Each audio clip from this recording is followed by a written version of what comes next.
welcome. We'll just cut to the chase. I'm Justin. I work at Red Hat on mostly Quarkus stuff and some other bits which are maybe not quite as interesting. The last several months I've been on a journey of, I have a bunch of my own open source stuff, and I've been trying to automate things as much as I can because I like my weekends mostly. So what we're going to do is we're going to start, how many of you used GitHub Actions? How many of you really know it well? Right, it's like, what do you mean by well? Where's that line? So what I'm going to do, because half the hands were not down, this is going to start at a very basic, this is what the basic template is, and we're going to work to more interesting and complicated scenarios. So hopefully there'll be something for everyone along the way, and we'll see how it goes. So, all right, I'm going to stand over here so I can, I don't know, it just feels more natural to look at the same screen. I'm curious if everyone said we know it well. What would you have said? The question was what I had said if someone said, I know it well. I would say, great, you can help me answer questions. Because I'm not afraid to seek help. Anyways, so this is what a basic structure looks like. It's a YAML file. We all know YAML by now, right? Unfortunately. So everything takes the same basic shape as we go through it. So more interesting. All right, how many of you we're at Devnexus. How many of you are Java people? Most of you, I expect. How many of you are not Java people? Okay, a handful. This will be heavily Java-centric, I apologize, sort of. But the general ideas apply. There's not a whole lot to the Java side of it. Other than that, all the examples just use it, but that's fine. So here's what the build looks like. So we have a name for our build file. We're going to call this particular workflow build Java. And what you see at the top, the on push, there's a number of events that you can have it trigger. There's push, there's pull request, there's a few kind of more esoteric ones that we'll get into. But you can kind of tailor, how do you want this particular workflow to respond to what sorts of events? So in this case, it's simple. Anytime we do a push to this particular GitHub repository, this is the workflow that's going to run. Then we're going to define, it says jobs. There's only one in this one. This job is called build. And runs on tells it which operating system to run on. In this case, we're going to run on whatever the latest Ubuntu is on this. And I think it's 2204 now on GitHub. They just switched. But you don't really have to care with this. You just tell it, run it.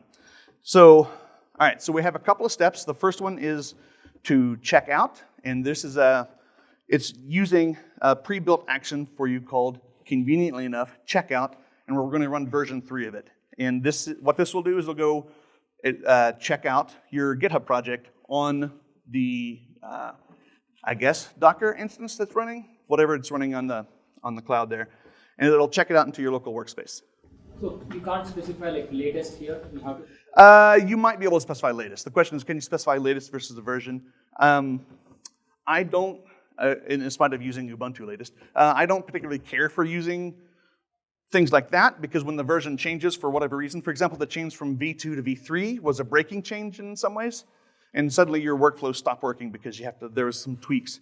Well, for example, in this next step, the setup Java is specifically the one that changed.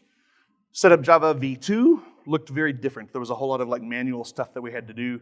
V3 introduced the nice stuff that you see below it. So you see the with clause. There are some of these actions take parameters and some of them do not. So in this case, the setup Java does, and we're going to run it with these particular options. So you can specify the Java version. You can specify the Java distribution if you prefer Corretto over, Timurin in this case or whatever. There's, 8, 9, 10 different options you can choose there. The cache Maven is handy. This is actually one of the bigger changes. What this does is it will actually cache your Maven repository locally, so that as the job runs repeatedly over time, it doesn't have to re-download the internet. It'll keep a cache of it somewhere and use that the next run. So your subsequent runs are a touch faster. And the server ID central is just basically which repository are going to download dependencies from. Okay, and so then the next step is where the meat of it is. This one is called run the build, which is useful. And then you give it what you want it to run. And in this case, we're going to run Maven verify. I used to say Maven install, but I'm friends with Andres Almare, and he browbeats everybody who uses Maven install. So a slight divergence before we get into some more meaty stuff. Sometimes you want to not run a particular step for a number of reasons. So you can do conditionals. And in this very contrived example, we're going to make sure that the actor is my user and that the event name is pull request. There's a billion variables. I'm not going to even try to list them all because there literally are like 200 or 300 different whatevers you can do. But it's all documented, and I'll show you the link at the end. But in this case, you can do things. You'd want something like this. If someone were to fork your repository and do a pull request, when they fork the repository, they also fork the workflows. So those workflows will run on their own space inside their own repository, which is mostly fine because it would be kind of nice for them to be able to run the builds in CI on their own repository before filing a PR. But there are some steps that can only be run from the main repository. Deploy steps, for example, you don't want every fork of your project to start deploying stuff to Maven Central under your name, right? That would be ridiculous. So you can do things like this to restrict it for whatever your scenario might happen to be.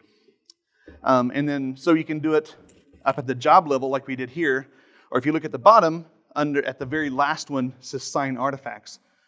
You don't necessarily need to sign all of your artifacts every build, because if you're just running tests, you don't care if those jars are signed or not. But if you do, like one of the steps on my builds, which we'll see later, every time I push a commit to Git, I run all the tests, and of all the test runs, I push snapshot builds out to the snapshot repository. And those, you want those signed so people can trust that they came from me, at least. So you can do a conditional check on those as well. Okay, so obviously most builds are slightly more complicated. So we're going to add a build here. So like I mentioned, I run snapshot builds every time I commit, right? For various reasons. So the first job is what we just looked at, the exact same code. The second one is what runs the snapshot. Now what's important to note here is if you have multiple jobs defined, they will run concurrently, right? Because the whole goal is we want to get this done as quickly as possible. But sometimes you need to serialize them. I personally don't think it's worth pushing a snapshot unless the test passed, right? You don't want to push broken code. So in this case, the snapshot job, you see the clause needs build. So what that will do is the snapshot build will hold until the build job finishes. And if the build job fails, then snapshot will not run. And if it succeeds, then it will run, and it does all their stuff. All this setup is exactly the same. You'll notice the difference is our run step runs a deploy as opposed to the verify step. Did I see a hand go up? No, okay.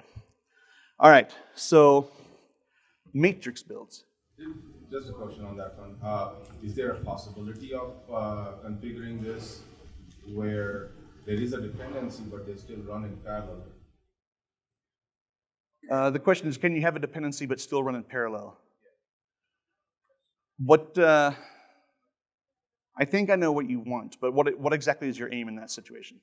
Just having the build ready while the tests are also going on, and if they... Oh, okay, so you want to build your artifacts, but hold on until the other job finishes, then push. I don't think so. You can. See, that's why there are people in the room. I've never tried it, so. Well, that's having each job depending on a job, not a specific step dependent on a job. I don't think you can have a step dependent on a different job.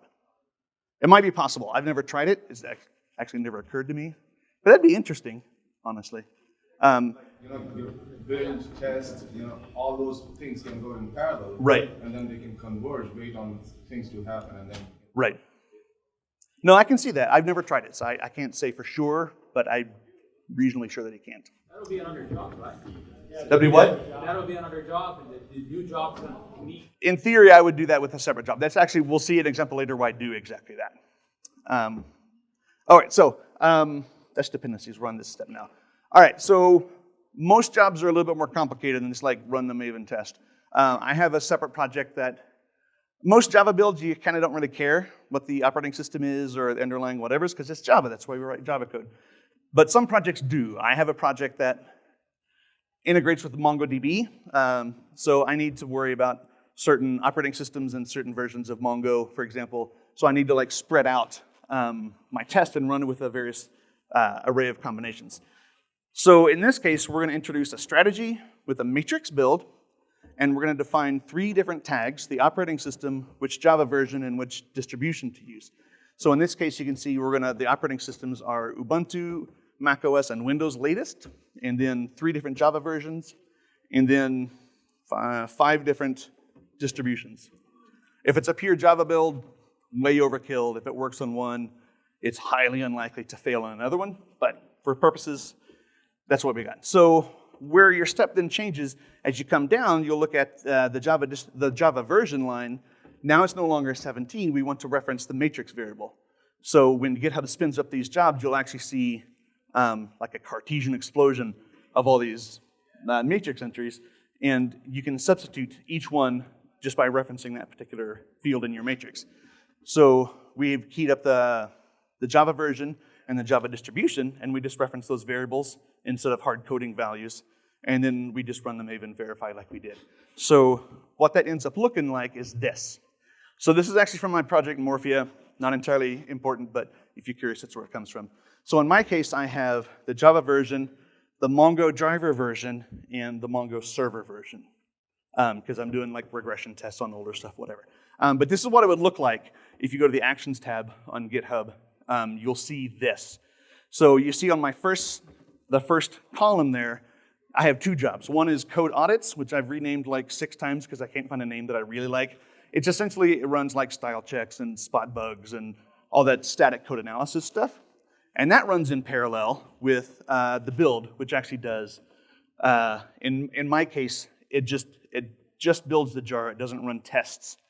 And we'll take a look at how that works. Because what I do in the next column is I reuse what just happened, and that's where the matrix explodes off into different versions, and I test it across different legacy versions. This job, it's lost off the bottom of the image.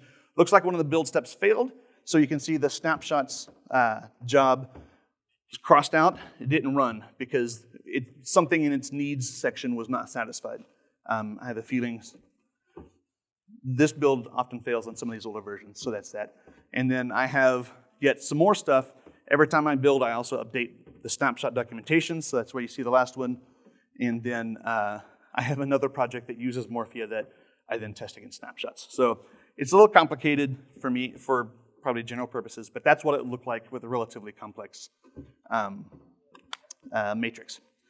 Now, sometimes, depending on what you're doing, like I said, I work on Quarkus, so we need it to work not only on Java 11, which we target, but we also would like to make sure, like, how does it work on 17? Although we're not requiring 17, it would be nice for those people who are on 17 to know that it works, right? So sometimes you want to add in a version, some future snapshot version or whatever, that you want to test against, and you want to know how do we do, but you don't necessarily want to fail your build, because that's like some sort of future research heads up sort of a job. So that's what we have here. We have our matrix distribution, which is what we saw, but then there's a new clause underneath it called include. Now what this does is it includes in your matrix a list of things. So in this case, we're introducing a different Java version, which we said is 20, because when I wrote this, it was experimental. It hadn't been released yet, so I didn't care if it failed, but I wanted to know. And then I added Java 21, just so you can see that it's a list. Now you notice that there's an experimental column on there, and I set it to true. So I use this particular field to know that down the line, which we'll take a look at, if this particular entry in your matrix build fails, don't fail the overall build. Just end this particular job, mark it as failed, and move on with life. And we can see that if you look down further, there's continue on error, where it checks to see that matrix.experimental is equal to true. Now, I will say, because I messed this up the first time, in Java, it's generally discouraged to compare a Boolean field to a literal value, right? Because in Java, you could say, field single equals true, and now you've reassigned the field and passed in true, and that's not what you meant, right? So it's discouraged to do it that way, at least in my little circle. So all I had originally was just matrix.experimental in the check. And it worked in some cases and not in others, because in the other entries in the matrix, there is no experimental field. So you can reference any variable you want. If it doesn't exist, it shows up as an empty string. So my conditional was then trying to evaluate an empty string for true or false, and it obviously didn't work. So you have to be explicit here in this case for those places that don't. Because for the non-experimental builds, you will get then empty string equal true, which is of course false. So we do not want to continue on error on those. But that's how you can filter out jobs that you don't care if they fail, and it would look like this. So this job, or this workflow ran successfully. The 3 versions that I care about passed, we got the green. The 2 that I'm curious about but not worried about, those failed. But overall, the workflow passed because all the important bits did as well. And that's what it'll look like on your workflow tab when you go take a look. All right. So, like I said, I have a number of projects that do all this. And for a while, I had written the first time I did this, and then I went to the other project and I copied my files and I did that, and I copied to another project and I did that. But then I learned more, and I went back to that first project and I refined the workflow. And it's like, I gotta go to the second project and refine the workflow. And every time I made a change, I'd have to keep copying it through and whatnot. And as you can imagine, sucked. So reusable builds are the answer. Now, if we look, this is our original, right? Very basic job. What we can do is we pop it to that. There's a uses clause, and you can reference another YAML file, right? So now this is all that my job looks like, and I never have to update this necessarily because the actual guts of it are, in my case, handled in a different repository. In practice, you'll probably do the same as well, because that's kind of the whole point.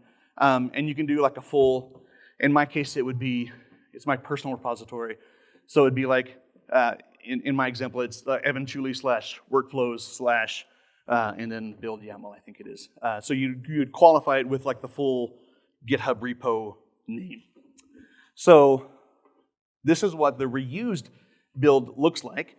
And if you notice, it's the exact same build that we used to have with one difference. If you look at the on clause, this build only runs, or this workflow only runs on a workflow call. And that's a special event inside GitHub Actions that whenever it sees uses this other build, it fires a workflow call event to that particular YAML file, and that's the event that the build sees when it gets there. And so all your reused builds will have at least this event to react to. But otherwise, your build looks exactly the same. There's a setup, there's a checkout, the Maven verify. It's just your standard build at that point. Now, I will say, and this might have changed since in the last few months, the reusable builds are newer to GitHub, and they work great. I made great use of them. Some features are not available in your reused build. The continue on error that I showed earlier did not work the last time I tried it, but admittedly that was 2 or 3 months ago. So I think it runs in in a separate context or whatever. I think some of that is kind of catching up to your normal builds, and I hope that that'll go away because I need it in some cases. But that's what a reused build looks like. Other than the event, it's the same thing. All right, so now we're going to start getting a lot more complicated. We're going to put a whole bunch of stuff together and see some wild examples. So here's our original matrix. We've seen before, it's exactly nothing changed. We're going to reuse it, right? Because I want to have the same kind of testing criteria across multiple projects. But it gets tricky because if we go to our reused build, there's our on workflow call, and it says runs on matrix.os. But if you'll notice, there is no matrix definition in this file. It doesn't know what matrix is, and it'll fail. So going back to our other build, you'll see down here when we call the reused build, or reusable build, it has a with clause, and we pass in the variables from the matrix. And in my case, I'm explicitly listing them out. There are other solutions that are slightly more complicated, but in my case, I need these 3 variables propagated to the reused build. And when I pass those values in, I can then refer to them in the other build, and it runs on a matrix build. And I don't think I have an image for that one. So now we can parameterize our reused build, and we can get a little bit more complicated. Now the problem is, you have to know the reused build needs to know what to expect. You can't just like pass named variables in there because who knows what has to happen. Like you can't call a function and just pass in whatever you want. Right? You have to declare your arguments at your method signature, right? So that's what this is doing. So in this case, this particular build has 3 parameters, 3 inputs, distro, Java, and operating system, right? They are not required. So in this case, you could reuse this build and not pass anything in, and it will default those values to the values you see there, which are just from our matrix. And that's super handy because sometimes you care and sometimes you don't. In fact, earlier when I talked about the build, the first thing it does is just build the jars. That's what I use there, is I don't care whatever the POM file says, whatever the default whatever is, just go build it, give me some jars, save them, and then I'll care about versions later on. And then you would reference those particular values, because it's not matrix anymore, they are inputs. So instead of matrix.os, you have inputs.os down below. Am I going too fast? We lost some time, so I'm trying to make sure I get through it all. In the calling build, you would say matrix.os, as you can see down here, because here we have the matrix defined, and we just pass in the value with a variable called distro, and it shows up in the other build as an input. And so in the source for the reusable build, you would reference it as inputs.os, as you can see down on like the runs on clause. Distro, Java, OS, those names should match. Yes, if those don't match, the nice thing about it is if those don't match, you actually will get a build failure, because it'll try to invoke it with these variables, and GitHub will say, you gave me a variable name, but I wasn't expecting that. So, well, in this case, it'll default because I gave them defaults, but you don't have to give defaults. And then it will fail because it expected an input and you didn't give me one, and I don't have a value for it, so that will fail. Right, so, but after that, it all looks the same with the matrix. All right, one more basic-ish concept. I hate using terms like basic and simple and easy because none of it was before I started. So it's easy now because I sort of know what I'm doing, and it'll be easy for all of you someday, I hope. All right, so here is, this is actually my build file for Morphia. Again, Morphia is not important, but the build file is interesting. So there's my build where I build it. In my case, I actually have 2 variables that we haven't seen. I made them up, so they're not like standard stuff. There's save build, which is what I use downstream to say just build it and save the artifacts, don't run the test. And then there's Maven flags. So I need to be able to like pass certain flags to Maven to override the POM settings. So I just added a variable called Maven flags, and I pass in just -d, and we'll see those in use. So here's our matrix. You can see 2 Java versions, 4 Mongo versions, and 2 driver versions. So that's our matrix, and we pass those in. So we have, with the Java, the reuse build, the archive name, which we'll see in a second, and then the Maven flags. And then on snapshots, you see if the GitHub ref type is branch. If I do a tag, for example, when I do a release, I don't want to do some of this stuff because I handle tag releases differently. So I don't want to run then. And also on a forked repository, the ref type is slightly different, so it won't run the snapshot builds on forks. In theory, I hope.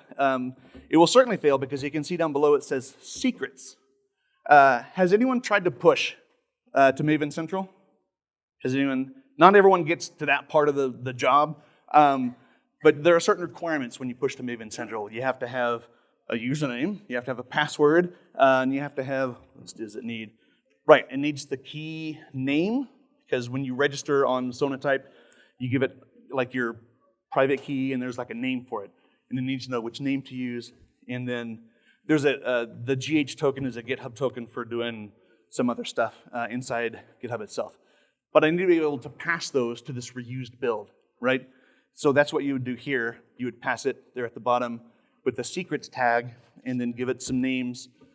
And then secrets are defined, depending on where you want to do it, either on the project, at the very top of your project page, on the very far right, there's that settings tab. Underneath that, you can define secrets either for the project or in my case, they're defined at the organization level.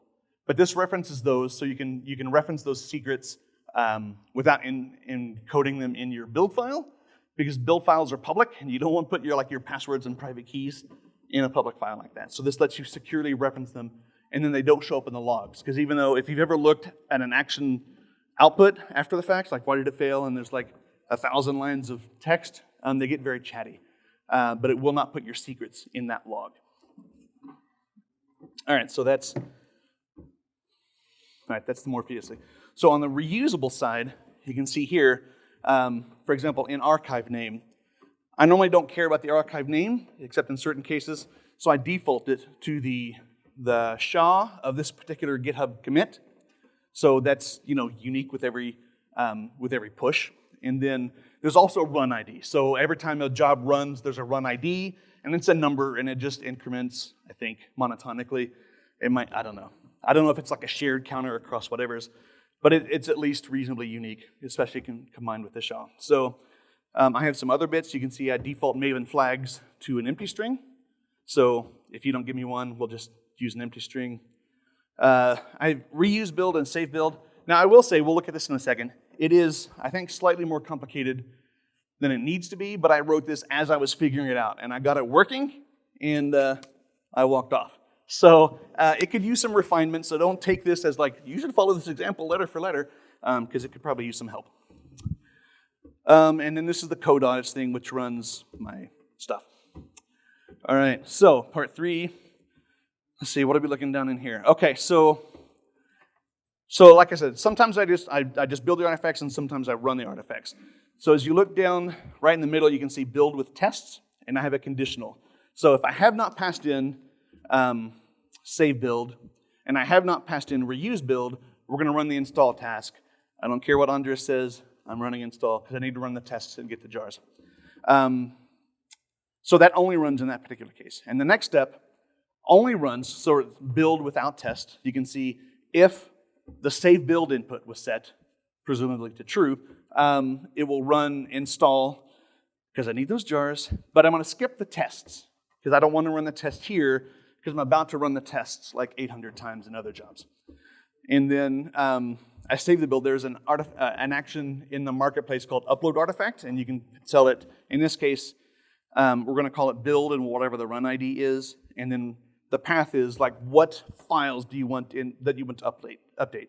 In this case, I want to find everything underneath the target directory, which is where, of course, Maven puts all the stuff that it compiles. So all your jar files, your resources, your class files, whatever.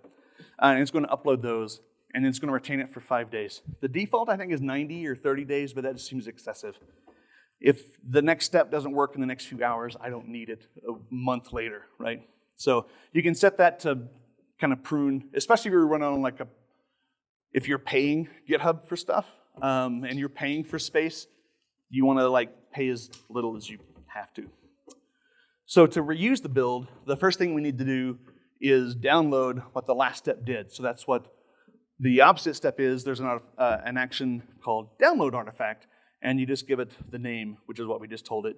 And now, since reuse build in this case is set, then we can actually run the test, in this case just the Surefire plugin that runs either JUnit or TestNG, whatever your particular flavor is. And then it just runs the test for those against those pre-built artifacts, depending on what your matrix is. And I need to collect the logs sometimes, because sometimes the failure is in my code, syntax error or whatever, and sometimes it fails on the Mongo side, and there's an error in the Mongo server log, and I need to collect that so I can go look at it later. So I tell it to upload archives, and I give it the location of the log files. So that if it does fail, I can go download them. But you'll see on the if there, it says if failure, and that's a built-in function in the GitHub Actions universe that returns true or false if the last step was a failure. If nothing fails, I don't care, so don't upload my artifacts. If something fails, I would like to see some log files. And then I retain those for 3 days, because again, if it fails and I haven't touched it in 3 days, I'll rerun it and I'll come back to it later. So that's what that looks like. All right, we are cruising. Now, these virtual instances that get created are just like bare bones Linux, probably. Might be Mac, might be Windows, whatever your runs on says. But they don't necessarily come with everything that you need. If you have like a very specific build environment, there are some tools that you might like to use that aren't necessarily standard things. How do you get them on that instance? So in this case, this is from a colleague's project. Erin, who's speaking down the hall, has a project where she goes and does stuff on Jetpack, but every once in a while wants to like delete them so they don't stick around forever. So in this case, she uses the command line YQ. Is everyone familiar with JQ? It's like a JSON parsing, like grep, whatever for JSON. YQ is that for YAML. So, but not a terribly popular or well-known, certainly not a default tool on Ubuntu. So in this case, there's an action written by a very nice fellow, I'm assuming Mike Farah, that will install that for you. So you can create an action that goes off and installs YQ version 4.30.8 in this case, and it'll install it on whatever that instance happens to be, which is great. And then down the way, you can see how she uses it. She's doing a run. If you have like a multi-step run clause or really anything in your workflow file, you can just put a pipe at the end of it. And then in this case, there's 7, 8 different lines of commands. It's YAML, of course, so it's all indented. So anything that's within that little block then gets passed into the shell as individual run commands.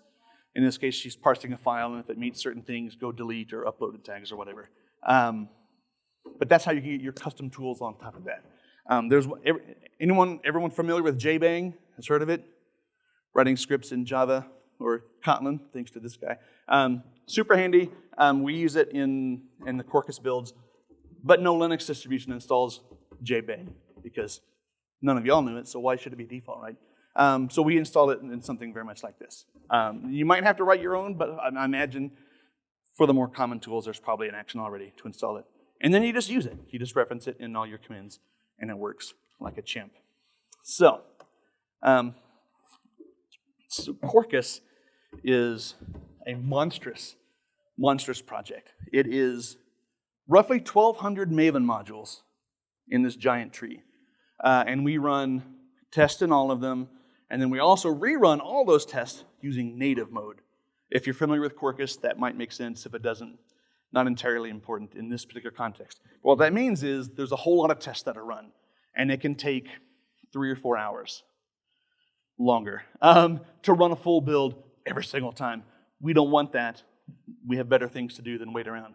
So what we do is we inspect for a particular commit, for a particular job run, what changed, right? Which files were touched, and then let's just test those, right?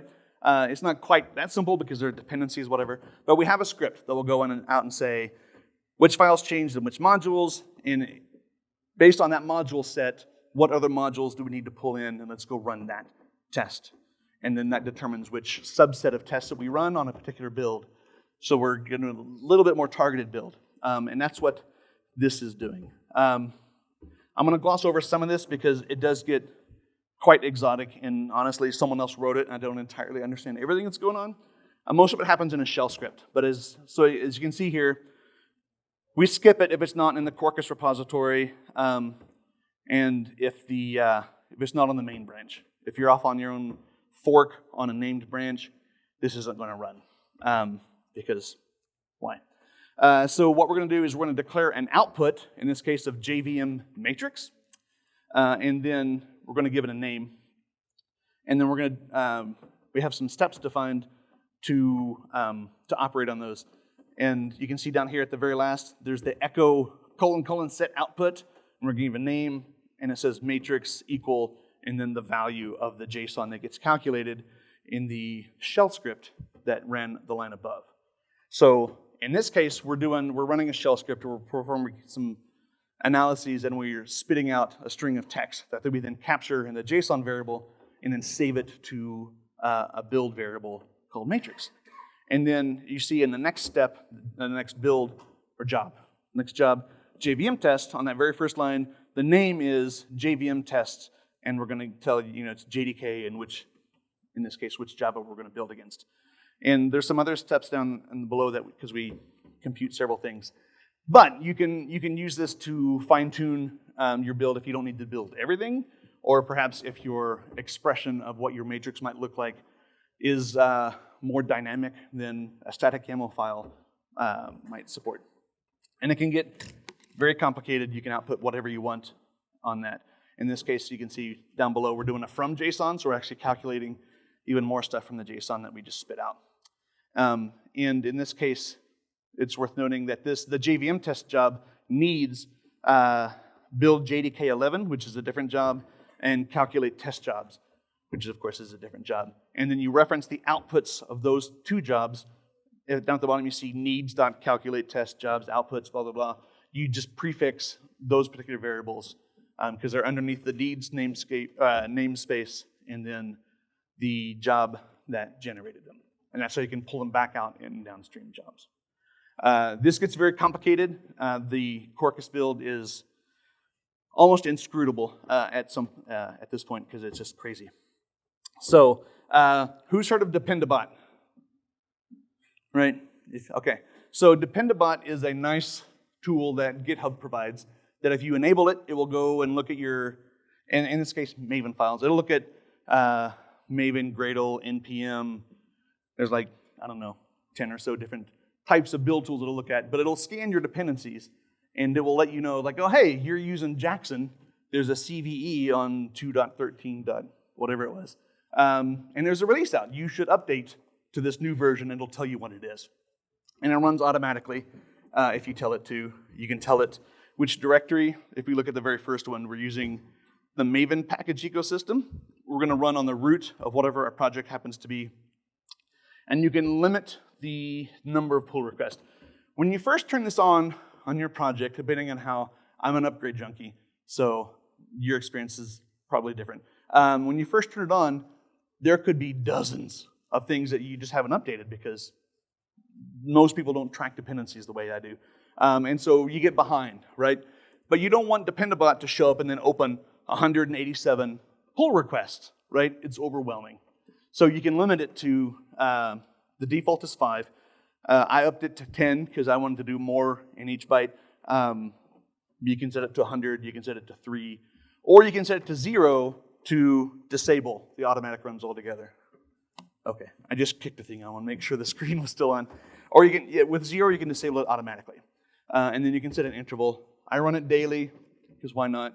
It's on GitHub. I don't see it run. I just wake up to emails sometimes with updates. And the nice thing is, you can also, apart from Maven updates, you can actually have it look at your GitHub actions. So when that setup Java v4 comes out, rather than relying on latest, I can get a Dependabot update that says, oh, v4 just came out. You should update this particular action, so you can have it scan both. And that's super handy. Okay, and additionally, I don't have the example here. Like I said, I'm an upgrade junkie, and it's a little tedious to get the email and click in and click update, merge. I actually have it set up so that when Dependabot pushes a PR to update your version, I have it check, run the CI, if all the tests pass, just auto-merge it. Like I want to get the email because like I'd like to know that it got patched or whatever, but I don't want to go through the hassle of manually merging all 14 PRs that come in overnight or whatever. So in my case, I have it set up to auto-merge if all the tests pass. And I think on main or master, depending on how old your repository is, this is super useful because you just automatically get those updates as they come in, you refresh, you work. I have it actually right now working on all like prior version branches as well because I'm lazy. But I'm going to change that because I don't think on master, like no one's using that code yet. If I get a bad dependency update and it like deletes my local workspace, shame on me. But my users suddenly, aren't without their data, for example. So I need to disable that on the feature branches because I need to be a little bit more cautious on those updates. But depending on what your tolerance is, go nuts. All right, so some additional comments. So supporting files. These workflow files exist inside your repository in a file called .github/workflows. That's where all your workflows go. But there's that intermediate directory .github where all sorts of stuff can live. So those scripts that I mentioned in the Quarkus build live in that directory. And if you just reference a script file, it's going to, that particular directory will be on the path. So if you have supporting, I wouldn't say key files unless it's a private repository, but if there are scripts, if there are this, that, or whatever that you need for your builds, you can put them in that directory and they will be available as part of a workflow run. So whatever you need, you can dump it in there.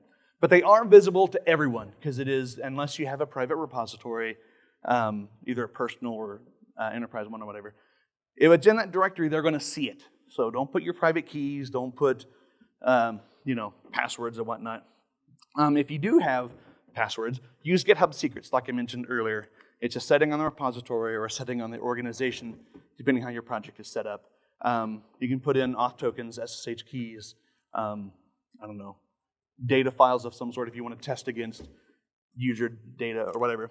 All your secret private stuff, put in secrets. And no one but you can see them. And actually, once you create them, you can't even see them anymore.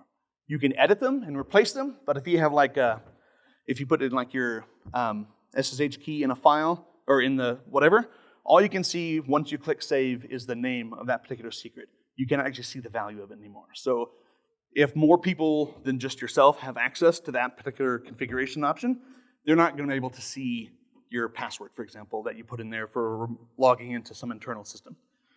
So you can put them there and they're safe from prying eyes. Even if those prying eyes are your own and you forgot what that password is and you thought, I'll just go look it up, you're out of luck. You can't see it. It is literally write-only as far as the web interface is concerned. Now, testing. Testing kind of sucks because it can get kind of noisy. Like, I need to debug my workflow, tweaky, and you push, and it fails. And then everyone gets an email about the failed build. It's like, all right, fine. Tweaky, push, fail. Another email. Not only is it annoying to spam everybody, but it takes time, right? Because you have to wait for stuff to happen and triggers to run. You can actually run it locally, for the most part, with this tool called Act. And this is a screenshot of the repository. I'll have a link on the next slide. But Act is a command line utility that you can run. You say Act, give it the build, whatever, if you have multiple workflows, run this build or run this particular version of the matrix. And it will run everything locally via Docker. It'll download things. So it'll run mostly like it would up on GitHub, but it runs locally. So you can tweak your build files, run Act, see what sort of output you get. The output is super chatty and it's color-coded. So when you're watching it run, it's just like this melange of colors and shapes. It's very hard to read, and I haven't figured out how to filter that yet. But it's handy to close that development cycle so you're not keeping on pushing. And it actually, you can run it by itself, but what I discovered when I went to go install this the other day, you can actually install it. So if anyone have the GitHub command line, the GH tool, highly recommend that. That is super handy. This can actually install as a plugin to that. So you can say GH act workflow name or workflow file and it'll run. Super handy for debugging your build files without having to push and watch and everything. So that's that. And how do we do? Right, sort of on time. So here's some resources. The workflow syntax is up on GitHub. It's actually quite comprehensive. That's where I learned almost all of this stuff, except when I went to go look at the Quarkus build, for example, because I needed some examples. If you are interested, if you want to see what my workflows look like that are much, much simpler than the Quarkus workflows, but perhaps more complicated than what you're using, they are all up on that workflows link. It's a public repository. I wouldn't recommend directly relying on it because I change them from time to time and you might not want those changes that I make, but you're welcome to clone it or copy them or whatever you need and then base yours off of that. If that'll get you started quicker. If you want to see them in use, you can see them in the Morphia project. Again, not a Morphia pitch, but this is where all this stuff happens in action. And if you want to find Act, this is the last link is where you'll find it on GitHub. Highly recommended. So that is the last slide. We made it, even despite the AV failures. So we're slightly over. I'm happy to answer questions. You're welcome to stay and hear them or head on to your next session. So thank you for coming. Yes?